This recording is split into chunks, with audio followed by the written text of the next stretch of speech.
2025년 크리스마스 트렌드. 올해 사람들이 가장 많이 선택한 선물은? 크리스마스는 오랜 시간 동안 선물의 계절로 불려왔다. 그러나 선물의 의미와 선택 기준은 해마다 변화해왔으며 2025년의 크리스마스 역시 예외는 아니다. 과거에는 값비싸고 화려한 물건이 선물의 중심이었다면 최근 몇 년간은 실용성, 감정적 가치, 지속 가능성, 그리고 개인의 라이프 스타일을 반영한 선택이 점점 더 중요해지고 있다. 2025년 크리스마스 선물 트렌드는 이러한 변화가 한층 더 구체화된 모습으로 나타난다. 안녕하세요. 어느덧 한 해를 마무리하며 소중한 사람들에게 마음을 전하는 선물 시즌이 코앞으로 다가왔네요. 올해는 과연 어떤 선물들이 사람들의 마음을 사로잡고 있을까요? 자, 그럼 저랑 같이 2025년 선물 트렌드는 어떤지 한번 제대로 파헤쳐 볼까요? 본격적으로 시작하기 전에 이 질문부터 한번 던져보고 싶어요. 여러분 한번 생각해 보세요. 2025년 우리가 생각하는 완벽한 선물은 대체 어떤 모습일까요? 아마 머릿속에 떠오르는 그림이 예전이랑은 정말 많이 다를 거예요. 네, 첫 번째로 주목할 변화는요, 바로 좋은 선물을 바라보는 우리 시선 자체가 바뀌었다는 거예요. 이제 더는 가격표가 선물의 가치를 결정하던 시대는 뭐랄까, 끝났다는 거죠. 네, 이 문장 그대로예요. 비싸야면 좋은 선물이다. 이거에서 진짜 옛날 말이 됐습니다. 왜냐면 소비자들이 이제 가격표 넘어 있는 다른 가치에 눈을 돌리기 시작했거든요. 지금 보시는 이 두 이미지가 현재 시장의 변화를 정말 딱 보여주죠. 한쪽은 명품관, 특별한 날을 위한 어떤 사치의 상징 같은 거고요.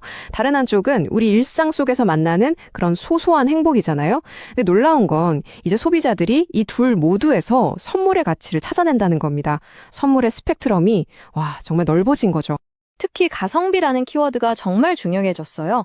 그래서 일상에 작은 활력을 주는 그런 실용적인 아이템들이 엄청 사랑받고 있습니다. 예를 들면 향기로운 디퓨저나 캔들, 또 방 분위기를 확 바꿔주는 그런 인테리어 소품들, 그리고 부담 없이 주고받을 수 있는 작은 화장품 같은 것들이요. 큰돈 들이지 않고도 상대방의 삶에 기분 좋은 변화를 주는 것. 네, 바로 이게 새로운 선물의 미학이라고 할 수 있겠습니다. 자, 가격표에서 벗어난 가치가 중요해졌다면 또 다른 핵심 키워드는 바로 특별함입니다. 남들 다 하는 거 말고 뭔가 나만의 선물을 찾고 싶은 그 마음이 있잖아요. 그 열망이 지금 소비자들을 아주 흥미로운 곳으로 이끌고 있습니다. 그게 뭐냐면요. 바로 중고 선물이에요. 진짜 몇 년 전만 해도 선물을 중고로 상상도 못할 일이었잖아요. 근데 지금은요, 오히려 이게 되게 의식 있고 현명한 선택으로 여겨지고 있어요. 그냥 물건을 다시 쓰는 걸 넘어서 새로운 의미를 만들어내는 거죠. 이 그래프를 보시면 그 이유가 아주 명확해져요. 물론 62%가 답한 것처럼 비용 절감의 가장 큰 이유인 건 맞아요. 근데요, 바로 그 뒤를 보세요. 56%, 절반이 넘는 사람들이 독특하고 세상에 하나뿐인 아이템을 찾기 위해서라고 답했습니다. 이게 진짜 중요한 포인트예요. 이건 단순히 돈을 아끼는 문제가 아니라 나만의 스토리가 담긴 특별한 보물을 찾아 떠나는 여정, 그런 셈이죠. 특히 이런 변화를 이끌고 있는 건 바로 젊은 세대입니다. 밀레니얼 세대의 무려 80%가 중고 선물에 긍정적이라니 이건 그냥 스쳐 지나가는 유행이 아니라는 거죠. 세대 전체의 가치관이 바뀌고 있다는 아주 강력한 증거예요. 환경을 생각하는 마음, 그리고 나만의 개성을 중요하게 생각하는 태도가 이 선물 문화에 그대로 스며든 겁니다. 물론 좋은 선물의 기준이 꼭 시대에 따라서만 바뀌는 건 아니에요. 문화권마다 그 의미가 또 다르기도 하거든요. 예를 들면 영국에서는 크리스마스 다음 날인 박싱데이까지 축제 분위기가 쭉 이어지는데 미국에서는 보통 25일에 큰 축하 행사가 거의 마무리되는 것처럼요. 참 다르죠? 자, 이제 세 번째 트렌드입니다. 이건 어쩌면 지금까지 얘기한 것 중에 가장 중요할지도 몰라요. 바로 나를 위한 선물, 셀프 기프팅의 확산입니다. 77%. 자, 이 숫자 대체 뭘 의미하는 걸까요? 한번 맞춰보시겠어요?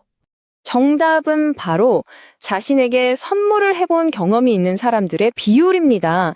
신세계백화점에서 조사를 해봤더니 10명 중에 거의 8명이 스스로에게 선물을 한 적이 있다는 거예요.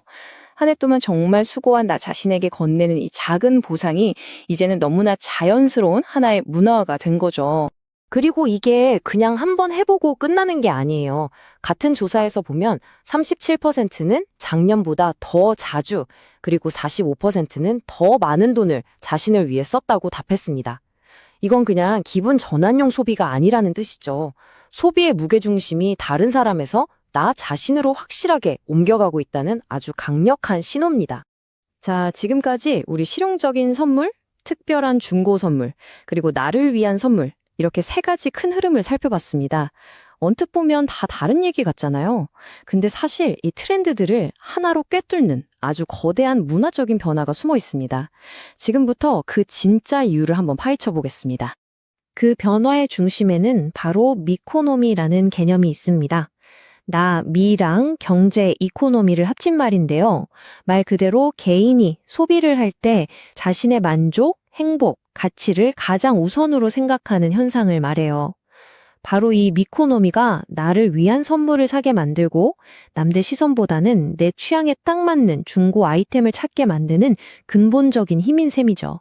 이 새로운 가치관은 이렇게 4단계로 정리해 볼 수 있어요. 첫째, 선물을 고를 때 이게 나한테 어떤 의미가 있지? 이걸 가장 중요하게 생각하고요. 둘째, 그걸 통해서 그냥 물건이 아니라 특별한 경험을 얻으려고 해요. 셋째, 더 나아가서 중고거래처럼 지속 가능성을 실천하고요. 그리고 마지막으로 이 모든 과정을 통해서 수고한 나 자신에게 보상하는 것도 잊지 않는 거죠. 이게 바로 2025년을 살아가는 소비자의 마음이라고 할 수 있습니다. 결국 핵심은 이거예요. 이제 선물은 더 이상 가격표로 그 가치를 증명하지 않습니다. 그 선물이 어떤 의미를 담고 있는지, 그 안에 어떤 스토리가 있는지가 훨씬 더 중요해졌다는 거죠. 자, 오늘 분석을 마치면서 이제 질문은 여러분께 드리고 싶네요. 여러분이 준비할 다음 선물은 과연 어떤 이야기를 들려주게 될까요? 받는 사람에게 혹은 어쩌면 나 자신에게 어떤 마음을 전하고 싶으세요? 기억하세요. 가격표가 아니라 바로 그 이야기가 2025년 최고의 선물이 될 겁니다. 2025년의 크리스마스는 화려함보다 진정성을, 양보다 질을 중시한다. 사람들이 가장 많이 선택한 선물은 결국 가장 비싼 것이 아니라 가장 마음이 담긴 것일 가능성이 크다. 이 흐름 속에서 크리스마스는 다시 한번 우리에게 묻는다. 우리는 무엇을 주고받고 있는가? 그리고 그 안에 어떤 의미를 담고 있는가?